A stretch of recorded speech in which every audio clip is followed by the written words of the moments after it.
बिस्मिल्लाहिर्रहमानिर्रहीम। मोहतरम तलबा व तालबात, ये आज आपके सामने जो है Allama Iqbal open university course 6509 teaching of Urdu का जो कोर्स है एंड टर्म असेसमेंट है वो ये आपके सामने है। इस तरह के जो क्वेश्चंस हैं वो असाइनमेंट्स में भी आते हैं और ये वाले जो क्वेश्चंस हैं ये आपके फाइनल पेपर्स के लिए भी बहुत ही ज़्यादा इम्पोर्टेंट हैं। तो आपने बहुत ही बेहतरीन अंदाज में पेपर हल करना है। उसमें जहाँ कहीं मुमकिन हो लेटेस्ट इन्फॉर्मेशन दें और आपके जो पाकिस्तानी माहिरीन तालीम हैं उनके हवाले से भी उनकी जो बातें हैं वो आप कोट करें। जहाँ मुमकिन हो आप ज़रूर किसी शायर का नाम लिखते हुए उनके शेर का हवाला दें। जदीद लेटेस्ट जो मालूमात है वो आप यहाँ पे फ़राहम करें। उर्दू की एक अच्छी लिखाई में आप अपना पेपर अपनी असाइनमेंट को हल करने की कोशिश करें और आखिर पे जैसा कि इस पेज पे आपको नज़र आ रहा है हवाला जात भी आप ज़रूर लिखें।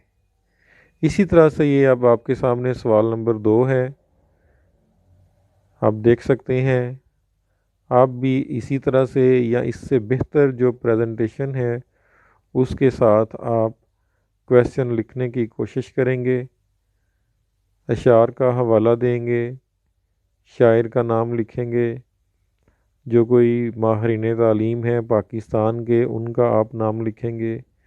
इसके अलावा जो इंटरनेशनल लेवल पे जो बहुत मशहूर एजुकेशनिस्ट हैं उनका नाम लिखेंगे। इसके साथ साथ जो आप हवाला जात आपसे मांगे गए थे वो आप ज़रूर लिखेंगे, ख़ास तौर पे अपनी असाइनमेंट में। सवाल नंबर 3 है, फर्स्ट पेज पे आपको नज़र आ रहा है कि किस तरह से जो लेटेस्ट मालूमात है इंफॉर्मेशन है और इस इंफॉर्मेशन का महीना और साल भी लिखा हुआ है आपको नज़र आ रहा है। आप भी इसी तरह से अपने इन टॉपिक्स को कवर करें, ज़्यादा से ज़्यादा नंबर लेने की कोशिश करें। जहाँ मुमकिन हो शेर लिखें, हवाला जात लिखें। आखिर पे ये सवाल नंबर 4 है, इसमें भी ये मालूमात और शेर आपको नज़र आ रहा है जी। इस तरह से आप ये अपनी असाइनमेंट और आपका जो फाइनल पेपर है ये जो क्वेश्चंस हैं ये उसके लिए बड़े इम्पोर्टेंट हैं, आप इनको कंप्लीट करेंगे। उम्मीद है कि आपको बहुत अच्छे नंबर दिए जाएंगे। अल्लाह हाफिज़।